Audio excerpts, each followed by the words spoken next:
Bien, hermanos, clase número 2 de la amartiología, este estudio que tiene que ver con la ciencia del pecado de Lamartine. Comenzamos con la diapositiva número 1. En adelante dice cómo el pecado se comenzó a asociar a lo moral, o mejor dicho, a lo inmoral, se aplicó fácilmente a lo sexual o impuro. Incluso siguiendo esta lógica de pensamiento, hasta se enseña que el pecado original fue la relación sexual entre la serpiente y Eva, dando como resultado una simiente maligna con Caín. O sea, el problema, hermanos, que esto se enseña, que el pecado original, el tema de la manzana y la serpiente y Eva, en realidad es una relación sexual. Bien, y esta simiente es una simiente maligna, que es la simiente de Satanás, y ahí se escribe un montón de conceptos que están totalmente equivocados. No cuadra nada de eso. No es así. No hay una sexualidad en esto. Bien, esta otra diapositiva se las puse en la mañana, dice, es por eso que no es raro que algunos enseñen en forma equivocada que el pecado de los ángeles caídos, en este caso serían los demonios, fue tomar para sí mujeres y tener relaciones sexuales con ellas donde como resultado nacieron los gigantes Nefilín de Génesis capítulo 6. Esto se esgrime, hermano, esto se enseña, incluso lo enseñan o comparten esta doctrina, incluso teólogos, gente que expone teología. Esto se lo escuché una vez a Armando Alducín. Entonces, que los demonios, eh, incluso como tenían relaciones sexuales con las mujeres, nacieron estos gigantes. Pero eso es una doctrina totalmente equivocada, eso no es así. Bien, ahí si usted ha escuchado eso es un error. Bien, ¿por qué? Porque lo anterior es un error, pues los hijos de Dios de Génesis capítulo 6 fue la generación santa de Set que se unieron a las mujeres impías, lo cual desagradó a Yahweh. Los gigantes que habla Génesis 6 eran hombres valientes de renombre y no gigantes de 3 metros de altura. Incluso la Biblia dice que estos gigantes, hombres de renombre, valientes, ya habían antes que, que se unieran, ¿cierto? La generación de Set, de Sem, con estas mujeres, que en este caso sería la generación de Cam o Jafet, y dar a entender que fue tanta la depravación, incluso fue por eso que Dios aniquiló la raza humana a través de un diluvio, porque ya era demasiado, o sea, hasta los demonios hicieron un cubo o incubo con las mujeres, pero eso no cuadra, pero por ningún lado, hermano, porque los ángeles no se reproducen, son asexuados. Entonces no puede ser eso, no cuadra, pero por ningún lado. No es siquiera una especulación coherente. Eso no es así. Esa situación que está ahí no sucedió, no sucedió. Y justamente pasa porque se trata de unir el pecado con la parte sexual. Y esa parte inmoral de una relación sexual eh, con una serpiente y Satanás, y de ahí nació la generación maligna, no cuadra. Bien. Ahora, el apóstol, sí, esa es, el apóstol Pablo nos dijo que el pecado es un enemigo terrible. Eso hemos tratado de ponerlo, pero muy claro. que es un enemigo terrible. El pecado es un terrible enemigo. Es implacable, poderoso, al que no se le puede dar un milímetro de ventaja, pues se lo tomará para él y sus malas intenciones como si fuera una persona malvada y poderosamente maligna. Bien, entonces Pablo siempre acuña eso, de que el pecado es algo tremendo, es muy fuerte y no se le puede dar un milímetro porque te toma un metro y medio. A los demonios, a Satanás, a las huestes malignas, a todo lo que es maligno, no se le puede dar ni un milímetro. Incluso por eso mismo que toda esta región donde entra el pueblo hebreo, que eran pueblos que cultivaban el tema de los cultos paganos, de herejías, diabólicos, el Señor les dice, a esta gente usted no se puede mezclar con ellos, y menos con esto. No, no los quiero ver consultando a demonios, ni brujos, ni nada por el estilo, porque a las finales te pasan la factura de vuelta. Bien, ni la ouija, no, no hay que meterse a leer las cartas, ni verse la suerte, no le dé un milímetro a esto, porque le digo, pasa la factura de vuelta. Bien, el mal, la concupiscencia, todo lo que vamos a ver, no se le puede dar un milímetro. Ahora, el beneficio que nosotros tenemos ahora es el hecho que como somos salvos, ya tenemos las herramientas como para combatir esto. Antes no era así. Antes nosotros vivíamos en una condición de pecado. Bien, ahora nosotros por lo menos vivimos en una condición de santidad y tenemos un abogado para con el Padre, a Cristo, ¿cierto? Es justo. Bien, pero el pecado es complicado. Ha derribado muchas personas. Incluso si recuerda que Moisés era el hombre más humilde, ¿cierto? Sencillo, humilde, piadoso de su época.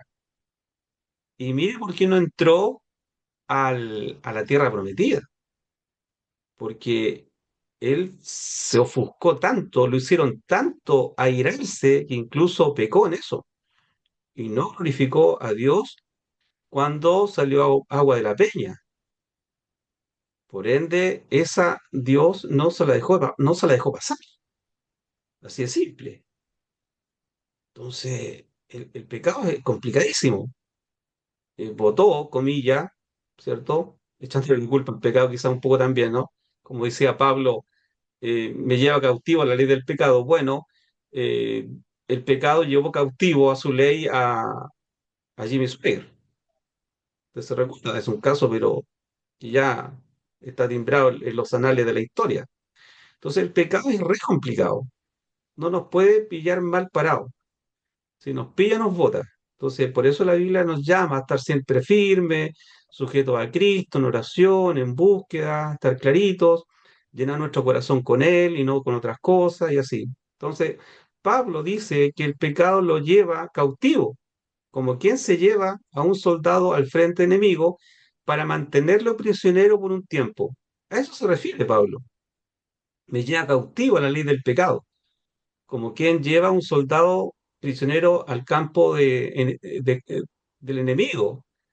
En algún momento va a tener que volver, pero la idea es que no llegue a ese campo enemigo. Pero bueno, si llega, sea por acción o por omisión, abogado tenemos para con nuestro Padre a su Hijo, el Mesías Yeshua. Bien, dice Romanos 7 del 15. No entiendo lo que me pasa, dice Pablo. No entiendo lo que me pasa, no entiendo lo que me pasa. Le busco la lógica, le busco el sentido y no entiendo lo que me pasa. Pues no hago lo que quiero, sino lo que aborrezco. Oh, o sea, ni siquiera lo que no quiero hacer, sino que lo que aborrezco. Lo, lo que hace está totalmente contrario a la santidad, lo que aborrezco. Y si él lo aborrece también Yahweh. Ahora bien, si hago lo que no quiero, estoy de acuerdo en que la ley es buena, es decir, la ley es certera, la ley tiene razón, la ley es santa, pura, está bien hechita, porque me inculpa, me muestra mi pecado. O sea, estoy de acuerdo de que la ley es buena, es perfecta, está haciendo su cometido, que es reflejar el pecado en mí. Pero en ese caso, ya no soy yo quien lo lleva a cabo, sino el pecado que habita en mí. Entonces, Pablo como que se habla a sí mismo y dice, yo tengo una estructura dentro de mi estructura almática que no está totalmente completa, comillas. Está completa, somos salvos y estamos dentro de una condición de santidad, pero veo un resabio de mi vieja naturaleza que me lleva cautivo. Entonces dice, si no el pecado que habita en mí, habita. ¿Cómo habita? Entonces a veces pensamos que el pecado viene como una suerte de fotos, de imágenes, y a veces se quedan y las contemplamos. Pero pareciera que no es tan externo, sino que habita. La pregunta es dónde habita. Seguramente hay un resabio en nuestra conciencia de la antigua manera de vivir. Entonces yo sé que en mí, es decir, en mi carne, carne es la humanidad caída, bien, mi carnalidad. No es que bueno habita. Aunque deseo hacer lo bueno, no soy capaz de hacerlo. De hecho, no hago el bien que quiero, sino el mal que no quiero. Y si hago lo que no quiero, ya no soy yo quien lo hace, sino el pecado que habita en mí. Si bien es cierto, Pablo, acá abre su corazón y le agradecemos a Pablo por estas palabras porque nos sentimos totalmente reflejados y representados, dice, si no el pecado que habita en mí,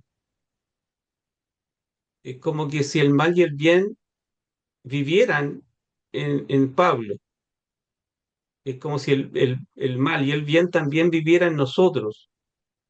Si bien es cierto, hay una figura un poco filosófica que hay que entenderla, pero nosotros sí entendemos que nosotros somos salvos, que tenemos el Espíritu Santo, que estamos sellados, nuestro nombre está inscrito en gloria, ¿bien? Estamos en una condición de santidad, estamos pasando por un proceso que se llama santidad progresiva o santidad regeneracional. En este proceso nosotros estamos viendo cómo las obras de la carne le dan lugar al fruto del Espíritu y ese proceso se va a demorar o se va a adelantar según la relación que tengamos nosotros con Dios.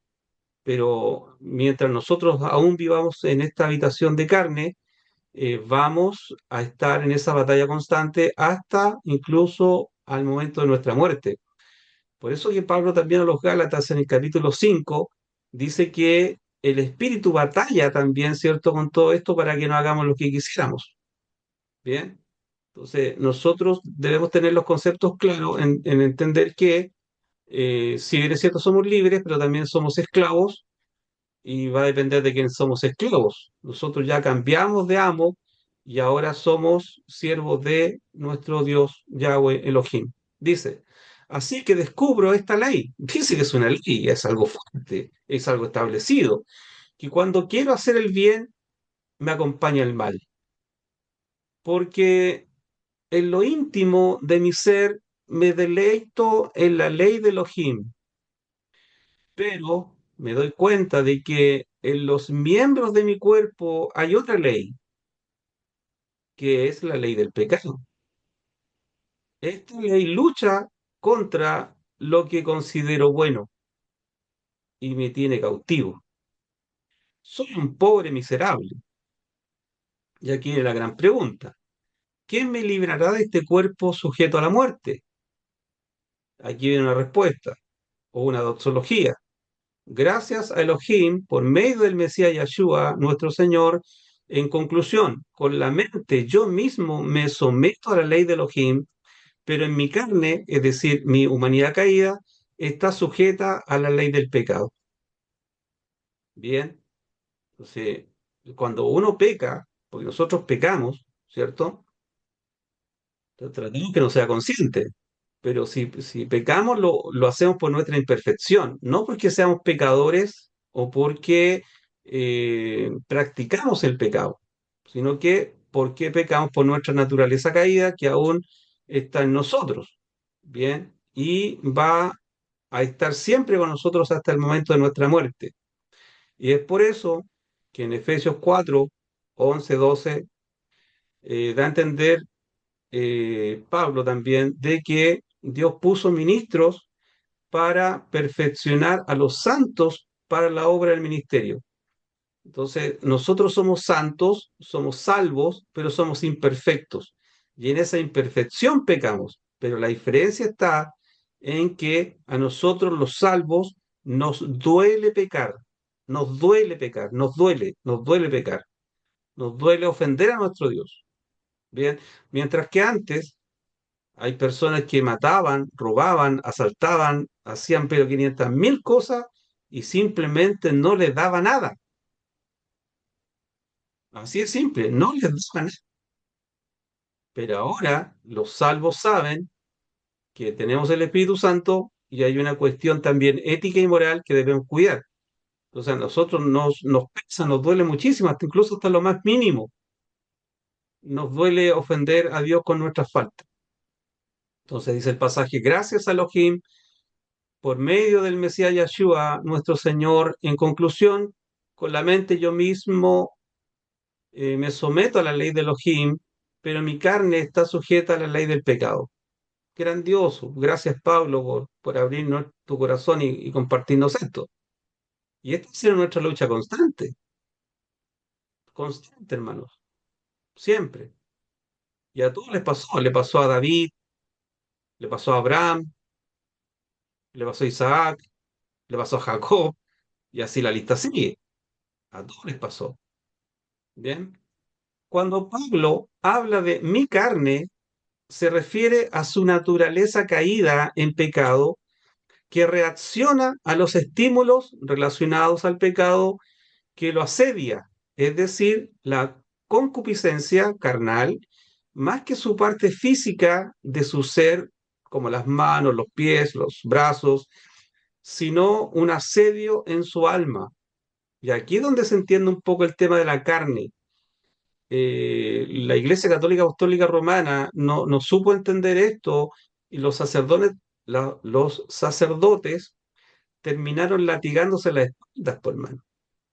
Bien, que esta carne cochina y esta carne y se terminaron rompiendo la espalda con látigos. Malo. O se ponían en ayuno unas sandalias con punta.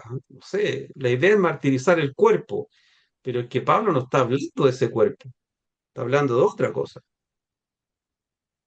Siguiendo esa lógica de pensamiento que mi carne no es algo necesariamente físico, podemos lucubrar que Pablo, al referirse en otros pasajes como que tuvo un aguijón en su carne, no es necesariamente algún problema o dolor en su cuerpo físico, como una catarata, una miopía o desprendimiento de retina, sino que una constante molestia de sucesos contrarios a su ministerio que le dificultaban avanzar en sus propósitos. Siguiendo esta postura, los versículos que Pablo dice a los Gálatas le darían sus ojos si pudieran, o que escribía con grandes letras, no se refería a su cuerpo físico, sino a situaciones referidas en forma metafórica a otros asuntos. Si bien esto no está totalmente cerrado, bien, sé que hay personas que piensan que el aguijón de Pablo podrían haber sido sus ojos.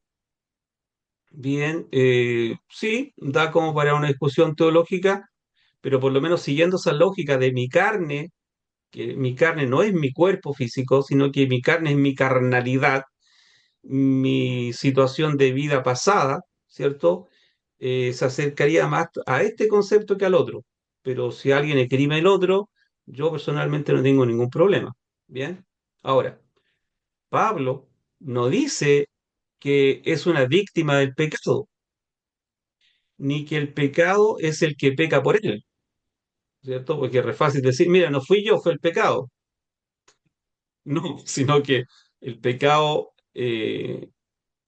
se canaliza, comillas, canaliza a través de la persona, a través del libre albedrío o de la libre acción.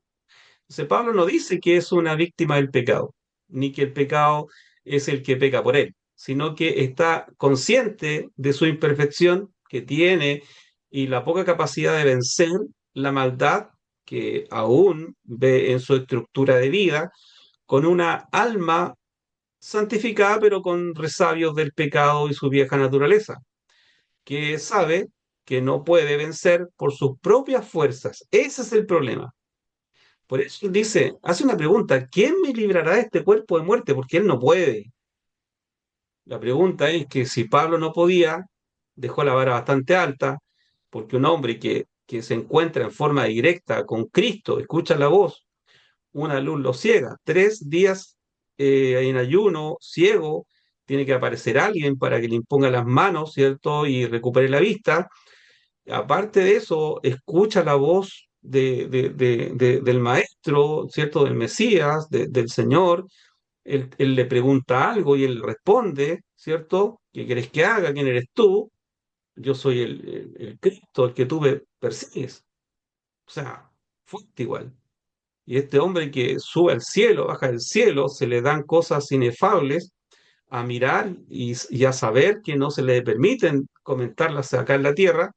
14 años ministrado por el Espíritu Santo, mostrándole el reino, teniendo privilegios que hombre alguno ha tenido en la tierra, como haber visto al Cristo glorificado en el cielo. Ni Pedro ni nadie vio eso, sino que Pablo lo pudo ver. Este hombre que tiene 3 viajes misioneros, pero tremendos, que tiene una vida, pero fuertísima, y más encima escribe la mitad del Nuevo Pacto, con doctrina, revelación, iluminación, siendo Pablo un portento. Por eso se le puso un aguijón en la carne, en su carnalidad, en su pecaminosidad, ¿bien? Para que no se enalteciera. Imagínense cómo era este hombre, ser un portento, hermano. Entonces, este hombre, en su condición tan, comillas, perfecta, él dice, soy un miserable, porque yo veo en mi estructura de vida que yo tengo aún resabio de pecado y me complica. Y ahí él dice, ¿cierto? Miserable de mí, ¿quién me librará de este cuerpo de muerte? Y luego ya los relatos de Romanos siguen. Obviamente el hermano Efraín le va a meter mano a eso, viviendo en el Espíritu, ¿cierto? Ahí Pablo como que se autoministra y ya entiende que hay un poder del Espíritu Santo mayor que nuestras faltas. Dice, vemos a Pablo abriendo su corazón a los romanos al escribir estas cosas que no podrían dejar menoscabados frente a sus hermanos que quisieran ver un líder nato, que fue mejor que ellos, pero vemos un Pablo que devela que es un hombre más como todos los salvos, sujetos a pasiones. La gente quisiera ver un líder, un winner, ¿no? Un coach. Uno siempre elige líderes que sean mejor que nosotros, en todo sentido, que sean personas con más sabiduría, con más inteligencia, con más conocimiento, con todo más. Y Pablo lo tenía, de hecho, pero él dice, yo soy igual que ustedes. Quizás los salvos en Roma pensarían, si Pablo, el erudito, el maestro, el fariseo de fariseos, el instructor, perdón, el instruido por el gran Gamaliel, el hebreo helénico, con doble nacionalidad, el sabio, el experto, en la Torá, en la Tanaj, en la Septuaginta, el de la revelación, el exégeta, el apologista, el de la doctrina iluminada por el mismo Elohim, llamado por el mismo Mashiach, camino a Damasco, llevado al cielo para ver cosas que ojo no vio ni oído escuchó y que no ha subido a corazón de hombre, muchas de las cuales se le prohibió decir hasta el tiempo establecido, con 3 viajes misioneros, 2 naufragios, abofeteado, apaleado. azotado, lapidado hasta sentirse muerto. Este es Pablo, este es Pablo. Y quedamos cortos. Mordido por serpiente, encarcelado, apartado, escribiendo la mitad de los textos del Nuevo Pacto, esperando ser decapitado, añorando visitar una España a la cual nunca llegó. Podría decir que es un miserable que solo lo sostiene la gracia de aquel que lo cegó por 3 días y lo llamó a servirle y ver en su cuerpo lo que es sufrir por su causa, como lo hicieron aquellos a los cuales se perseguía y asentía su muerte. Fuertísimo esto. Entonces uno se encuentra con Pablo, le dice, pero Pablo, ¿cómo se te ocurre a ti decir que eres un miserable? ¿Que acaso la gracia en ti no hizo nada? Denotas el Espíritu Santo que está en ti, la limpieza, la justificación, la santificación, que, o sea, ¿cómo tú te dices un miserable? Es que justamente, hermanos, para saber nuestra miseria, uno tiene que saber el contraste de nuestra miseria. Y Pablo vio el contraste de la miseria, vio, quizá estoy especulando, la Nueva Jerusalén, vio todo eso. Entonces después llega a la tierra, comilla, y se ve a sí mismo y con toda su problemática, ve al ser humano y ve que él también es parte de eso. Claro, él dice, yo soy miserable. Y como lo he dicho anteriormente, también va a entrar al cielo cubierto en un manto de sangre, porque no son por nuestros propios elementos que vamos a entrar, sino que es por los elementos que Cristo puso en la cruz. Por ende, Pablo es uno de los seres humanos más conscientes de quién es y qué significa su vida. Yo creo que las palabras primarias, las que le dijo Dios a Ananías, cuando le dijo, este hombre va a saber lo que es realmente sufrir por mi causa. Y de hecho fue así, complicado igual. Quizás la respuesta de sus constantes problemas o asedios de los romanos, que pensaban que era un traidor a la patria. De hecho, es así, los romanos pensaban que era un traidor a la patria porque era un judío helénico, ¿no? Eh, los judíos pensaban que era un traidor a la fe hebrea. Entonces, perdón, Pablo, que Pablo ni siquiera usa su nombre hebreo, sino que usa su nombre gentil.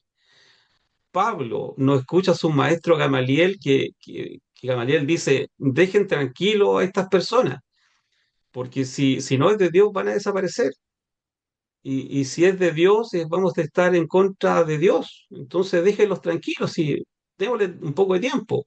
No, el gran discípulo de este hombre, de Gamaliel, es el primero que va a buscar cartas y a encarcelar cristianos. Entonces, los romanos pensaban que era un traidor a la patria, ¿cierto? Los judíos pensaban que era un traidor a la fe hebrea, porque ya no guardaba la Torá, no guardaba la Mishnah, no la Tanaj, Talmud, la Septuaginta, no guardaba nada, ya no guardaba el sábado, entonces complicado. Y más encima los salvos o los cristianos, que aún no aceptaban que Pablo era un salvo, más como ellos, sino una trampa para llevarlos a la cárcel. Hace razón las palabras del Mesías al decir a su encuentro camino a Damasco y pasado 3 días de ceguera en visión a Ananías diciendo, Hechos 9:16, porque yo le mostraré cuánto es necesario padecer por mi nombre, porque Pablo hizo padecer también a muchos cristianos, separó familias, asintió que murieran. Yo creo que Pablo, después que murió Esteban y pasados los años, él habrá dicho, yo sí tenía razón en que muriera este hombre porque había blasfemado según la ley de Moshe, pero ahora estoy dándome cuenta que en realidad este hombre lo asesinamos y yo asentía eso y pusieron sus ropas en mis pies.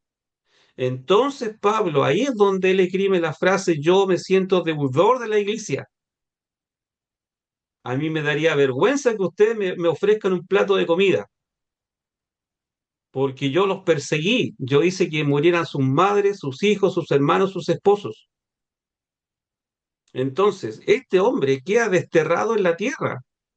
Ni lo quiere, no lo quieren ni los romanos, de hecho lo mataron, no lo quieren los judíos y tampoco lo quieren los cristianos. A Pablo lo tuvieron que presentar en sociedad en el Concilio de Jerusalén, en Hechos capítulo 15. Bernabé tuvo que estar con él siempre y asistirlo hasta donde se pudo, porque Pablo era un hombre hábil,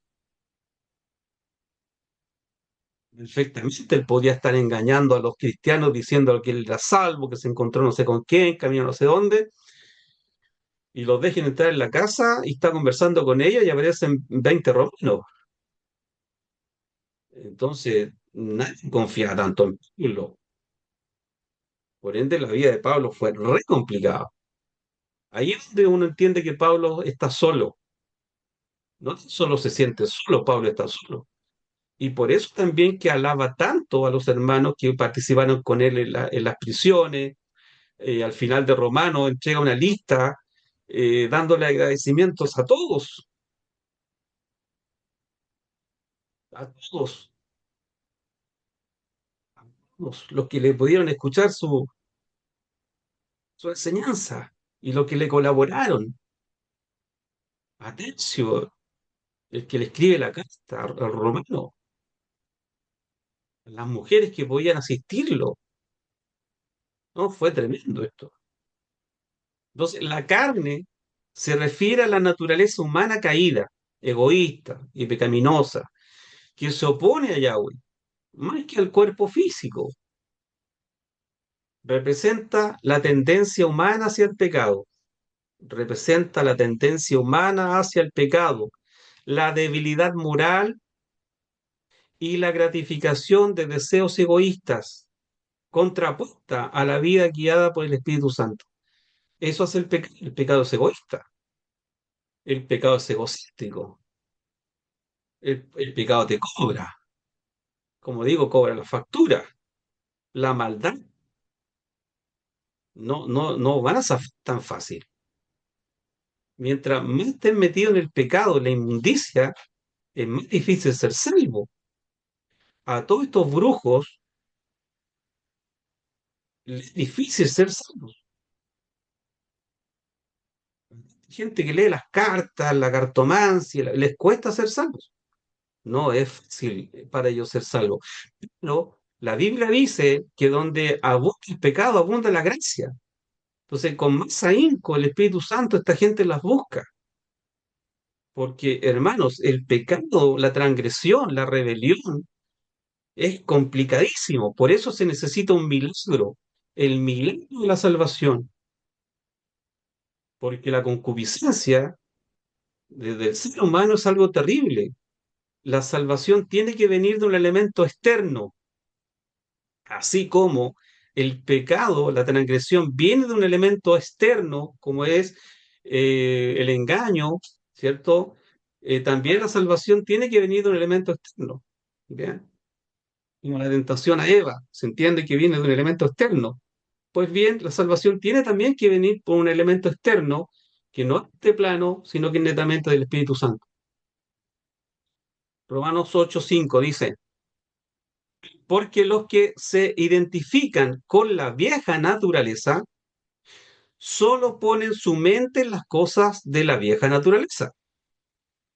Y los que se identifican con el Ruach, con el Espíritu Santo, ponen su mente en las cosas del Ruach. Teniendo nuestra mente controlada por la vieja naturaleza es muerte. Pero tener nuestra mente controlada por el Ruach es vida y shalom y paz. Porque la mente controlada por la vieja naturaleza es hostil a Yahweh, porque no se somete a la Torah de Yahweh. En verdad, no puede, no puede. No es que no quiera, no puede. Por lo tanto, los que se identifican con su vieja naturaleza no pueden complacer a Yahweh. Bien, por eso la Biblia da a entender que los que aman el mundo y todas sus vanidades, obviamente están en contra de Yahweh. Eh, Ahí la cosa se complica. Pero nosotros por lo menos ahora podemos saber las diferencias que están muy bien marcadas. No, no hay para qué decirnos a nosotros, hermano, mire, las cosas viejas, usted por favor trate de controlarlas, no, no vuelva a meterse en eso, porque eso tiene que ver con el viejo hombre y la cosa. Bueno, para nosotros quizás no sería tanto, pero para ese tiempo sí, hermanos, porque estamos hablando de una doctrina que aparece recién, después de 20 años con Pablo, a una iglesia naciente, una iglesia que teniendo el Espíritu Santo, igual cometía errores, y de hecho cometen errores los que están dirigiendo las congregaciones como Pedro, que incluso asentía poder circuncidar a los salvos. Bien, entonces Pablo aparece con la doctrina perfecta, arreglando situaciones como la cena del Señor y el hablar en lengua y cosas semejantes. Entonces uno dice, "Ay, pero ¿cómo, hermano? Hay que decirle a la gente que es malo robar, porque la Biblia dice el que roba no roba más, o el que robaba no roba más, pero hay que decirte que no robes más, si es cosa de perogrullo, es cosa de dos más dos son cuatro. Bueno, sí, pero para ese tiempo no, pues, hermano. Para ese tiempo no, porque es una iglesia naciente, una iglesia creciente, una iglesia con desconocimiento total de la gracia. Por ende, lo que está diciendo Pablo a los romanos, que hay una diferencia entre la vieja naturaleza y la nueva naturaleza. La nueva naturaleza es la que glorifica, es la que deja que el Espíritu Santo llene nuestros corazones, y mientras más lleno esté el Espíritu Santo de sus convicciones, de la ley de Dios, de la Escritura, ¿cierto? Menos vamos a añorar las cosas del mundo. Bien, entonces esa es la diferencia. Lo que está haciendo Pablo está instando a los hermanos de Roma, en este caso, a que puedan acercarse mucho más a una mente renovada, lejos de la antigua naturaleza, porque la antigua naturaleza, o el viejo hombre, o el viejo yo, está en forma hostil a la naturaleza que proviene del Ruach HaKodesh o el Espíritu Santo. Romanos 7:5 dice, nuestras, dice, porque mientras estábamos en la carne,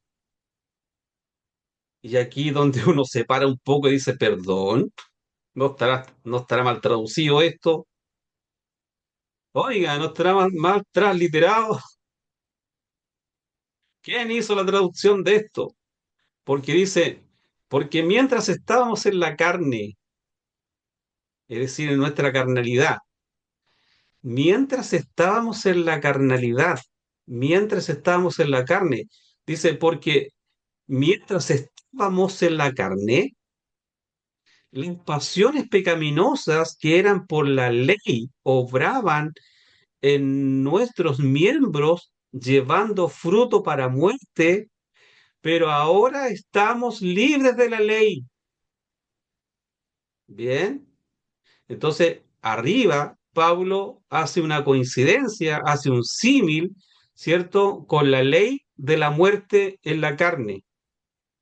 Entonces ya no estamos bajo la ley, ya no estamos bajo yugo, pero ahora sí estamos libres de la ley por haberse muerto para aquella en que estábamos sujetos, de modo que sirvamos bajo el régimen nuevo del espíritu y no bajo el régimen viejo de la letra. Ahí Pablo hace una diferencia fuerte entre la ley que mata, ¿cierto? De la letra que no será contraria, y nos deja en la ley de la gracia para vivir en ella. Esto es extraordinario. No abrió una puerta, Pablo, acá. Ya no estamos en la carne. Entonces, no volvamos a vivir en ella. No volvamos a estar sujetos voluntariamente a ella. Si tenemos un nuevo patrón, un nuevo jefe, un nuevo amo, un nuevo señor, un nuevo Adón, que es el Mashiach. Entonces sigamos en pos de él, no volvamos atrás. En este caso sería el romano, no vuelvan a la ley, como le diría a los Gálatas, sino que sigan en pos de Cristo. Lo anterior nos muestra que no hay salvos carnales y si los hubiera, no son salvos, sino impíos, que aún no han muerto a su vieja naturaleza caída. El salvo peca por su condición imperfecta. Estaba escrito ahí, imperfecta. El impío practica el pecado por su naturaleza pecaminosa. El impío está bajo pecado, está bajo la ira, no puede hacer nada por su salvación, no puede levantar ni una mano. Él tendría que ser arrastrado hacia la cruz para que fuera salvo. El impío tiene que ser ministrado por el Espíritu Santo, tiene que ser convencido de pecado, justicia y juicio. De otra manera no puede ser salvo, no puede. Si no hay una ministración del Espíritu Santo en él, no puede ser salvo. No puede salir de esa condición de pecado, no puede, no puede. Ahora, ¿qué es la concupiscencia? Buena pregunta, ¿cierto que tanto hablamos de ella? ¿Qué es la concupiscencia? En palabras simples, son los placeres desordenados, en excesos, ¿cierto?, del hombre y de la mujer. Entonces, palabras simples, ¿qué es concupiscencia? Placeres desordenados. Eso es como para anotarlo en un cuaderno. ¿Qué son las concupiscencias? Son placeres desordenados. Es decir, todos los seres humanos tenemos placeres, pero tienen que ser ordenados. Bien, dice, en su sentido más general y etimológico, concupiscencia es el deseo que el alma siente o por lo que le produce satisfacción, deseo desmedido es lo que produce satisfacción carnal. Bien, esa es una concupiscencia. Son deseos. En este caso serían deseos desordenados o placeres desordenados. Romanos 2:12 dice, todos los que han pecado fuera del marco de la Torá morirán fuera del marco de la Torá. Y todos los que han pecado dentro del marco de la Torá serán juzgados por la Torá. Eso significa que todos los que están fuera de la ley serán juzgados con los elementos que no están en la ley y los que están en la ley serán juzgados por los elementos de la ley. En este caso, los que fueron, ya vivieron en el tiempo de la ley. Porque no son simplemente los oidores de la Torá a quienes Yahweh considera justos, sino son los hacedores de lo que dice la Torá, los que serán justificados ante los ojos de Yahweh. Porque cuando sea que los gentiles que no tienen Torá hacen naturalmente lo que la Torá requiere. Entonces, estos, incluso hasta sin ellos tener Torá, para sí mismos son Torá, son ley, porque con sus vidas demuestran que la conducta que la Torá dicta está escrita en sus corazones, dando testimonio, sus conciencias, pues sus pensamientos, ¿cierto? Sus pensamientos conflictivos, algunas veces los acusa y otras los defiende. Ahora, el tema del pecado, por eso lo puse en rojo, el tema del pecado tiene directa relación con la conciencia. Bien, se da cuenta que no tiene que ver con la carne, con los brazos, con el ojo y con las piernas, sino que con la conciencia. Y ahí hay un tema muy profundo.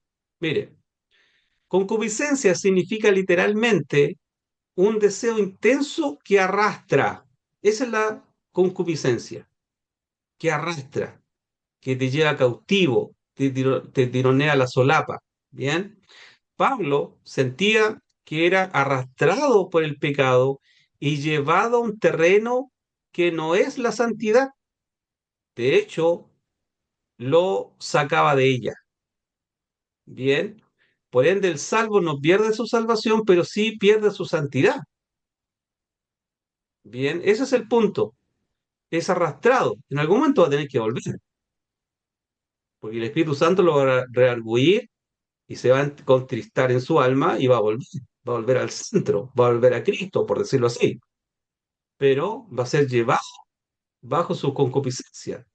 Y los salvos aún estamos bajo esa tentación que daña nuestra santidad y relación con el Altísimo, pero no afecta a nuestra salvación, puesto que la salvación está guardada en Cristo.